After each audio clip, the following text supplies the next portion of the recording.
Okay, hi, thank you guys for coming here. Have we met before? No, right? Okay. Yes. We're here to discuss memory loss.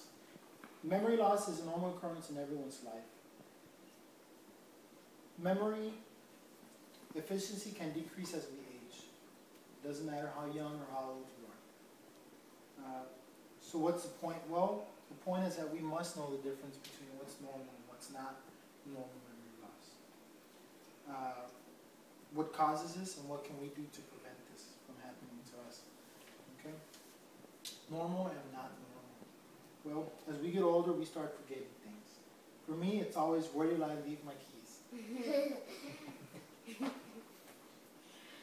But it seems that I never remember where I leave them, and it's never my fault.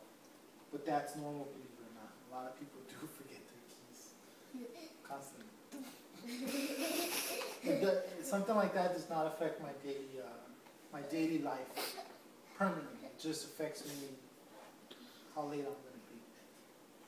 Once something starts becoming troublesome, where it does affect everything to do with your daily life, it starts disabling you, then that starts becoming an issue when it starts interfering like that. Examples of what some normal memory loss and something that's not normal.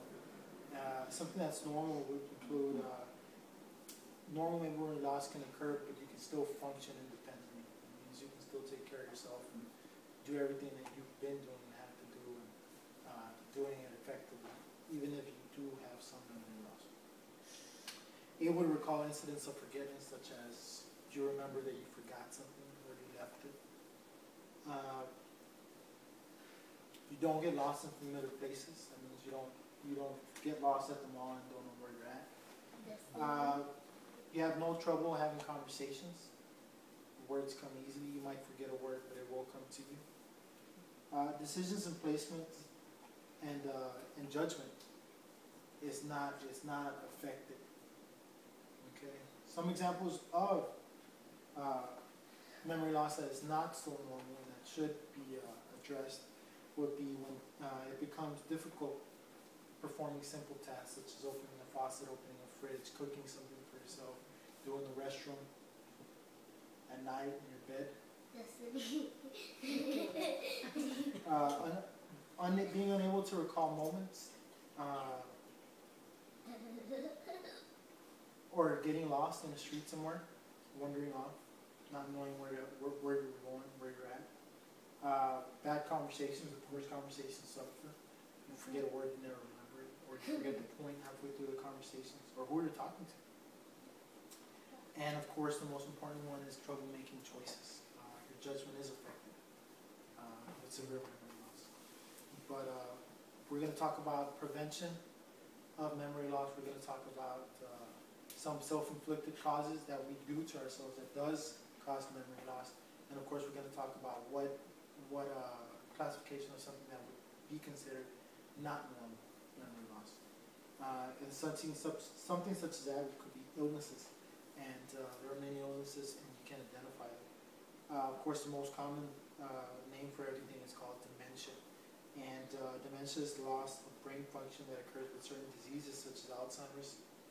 And it mostly affects everything to do with memory, thinking, and of course behavior. Something like this should be taken seriously, and you should contact a doctor and seek immediate help. And of course, examples of self-caused or caused by something that can be reversed memory loss. That means you changing that will actually be able to allow you to reverse the side effects. Some side effects to medication produces a cognitive loss, which affects your memory. Depression can also mimic symptoms of memory loss, such as organizational effects. Forget stuff because you're not paying attention to it, stuff like that. It can be reversed. Of course, B12 very important to our bodies. The lack of B12 can cause brain damage, which does affect, of course, memory loss.